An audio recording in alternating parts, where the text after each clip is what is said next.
Olá, turma do sexto ano, estamos juntos hoje para mais uma aula de ciências, comigo, professora Sádiva. E o assunto da nossa aula de ciências de hoje, certo? De segunda-feira, referente ao dia 6 de julho, turma, é falando sobre a separação de misturas homogêneas. Então, o objetivo da nossa aula de hoje é de conhecer métodos de separação de misturas homogêneas. Ah, professora, mas a senhora já ressaltou, né? A senhora já falou sobre esses tipos de misturas. Beleza, mas hoje a nossa aula será para reforçar, certo? Esses métodos de separação dessas misturas homogêneas. Então, assim, deixando bem claro para vocês e iniciando, reforçando lá a diferença entre substâncias simples e substâncias compostas. Bem, o que são essas substâncias simples? Eu falei e vou repetir hoje aqui para vocês. Quando é formada por apenas um tipo de átomo, ou seja, a substância simples, ela é formada apenas por um elemento químico. Exemplo, o mercúrio. As substâncias compostas, certo?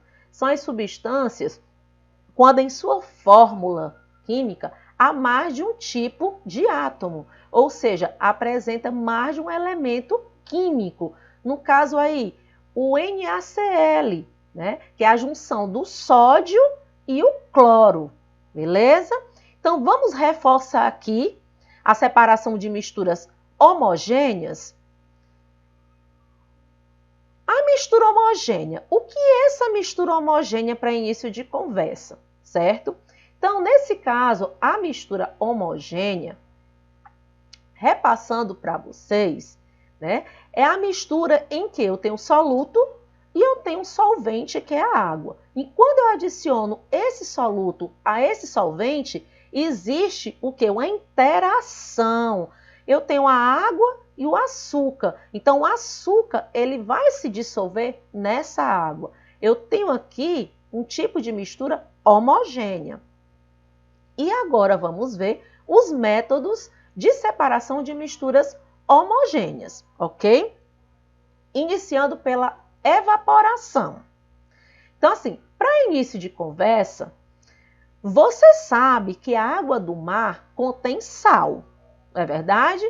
E que dela é obtido o sal de cozinha. Então, nas salinas, a água do mar ela é encaminhada para grandes tanques que ficam ali a céu aberto, em locais que vão receber uma luz solar diretamente, certo? O sol, né? Bastante quente durante várias horas. Então, a luz solar, não somente ela, que ela tem uma contribuição grandiosa, mas também o vento, ambos favorecem, certo? A ocorrência da evaporação da água. No caso aí, restando nos tanques o sal, ok, turma, que está dissolvido. O sal é então recolhido, retirado e encaminhado para as indústrias, onde recebe algumas substâncias como o iodo, embalado e depois comercializado como sal de cozinha, certo?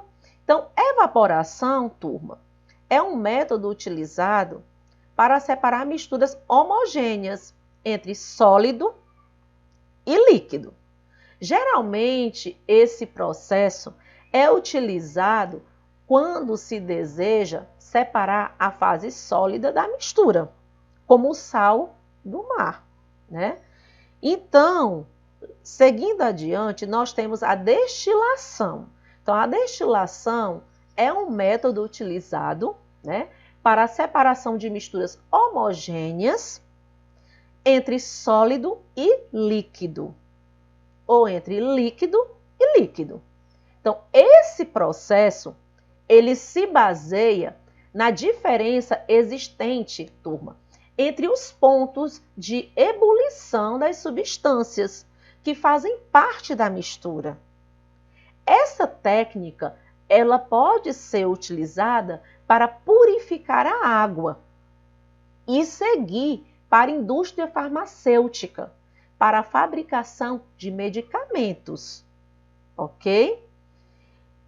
Então, aqui eu tenho simplesmente o destilador, no caso, né? E essa água, olha aqui, ó, é retirada todos os sais minerais, passando pelo condensador, né? Onde ela cai aqui, ó, certo? Dentro do LMR, né? A água totalmente pura. E eu tenho a destilação fracionada do petróleo, certo? Então, essa destilação significa dizer, para início de conversa, que o petróleo, né, é uma fonte de energia não renovável, né, utilizado desde as antigas civilizações, né, para diversas finalidades.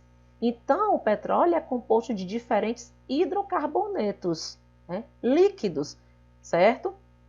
Em seu estado natural, além de impurezas que nós encontramos, como enxofre, certo? Nitrogênio, metais e vários produtos que são extraídos do petróleo. Então, para que isso aconteça, após sua retirada do subsolo, o óleo bruto, certo, turma? Ele passa pelo refinamento, que resulta na extração dos derivados do petróleo, como a gasolina, o óleo diesel, querosene, certo? Então, o resfriamento ocorre por meio dessa chamada destilação fracionada, né? E assim, para vocês não ficarem se perguntando, eu vou deixar claro para vocês, né? E professora, o que são hidrocarbonetos, né? Então, turma, essa palavra significa dizer que são compostos, certo? Formados por átomos de hidrogênio e átomos de carbono. Ao aquecer o petróleo, as substâncias que o compõem, elas passam por uma torre de fracionamento, certo? Essa torrezinha aqui, ó. Então, a torre ela é formada, no caso, por várias bandejas, que são aquecidas em temperaturas diferentes, ó. Podemos observar aqui, ó, 20 graus Celsius, 70 graus Celsius, 140 graus Celsius, 190 graus Celsius, 270 graus Celsius, 320 graus Celsius, 335 graus Celsius, 300... Então, quer dizer, existe uma variação aqui da temperatura, tá certo? Então, a fração de hidrocarbonetos, que possui ponto de ebulição menor do que a temperatura da bandeja, condensa-se, no caso, e é separada, enquanto o resto do vapor continua a subir. Ok, turma? Então, eu vou deixar aqui para vocês um grandioso abraço, certo? E até o nosso próximo encontro, até a nossa próxima videoaula. Espero ter contribuído para o seu aprendizado.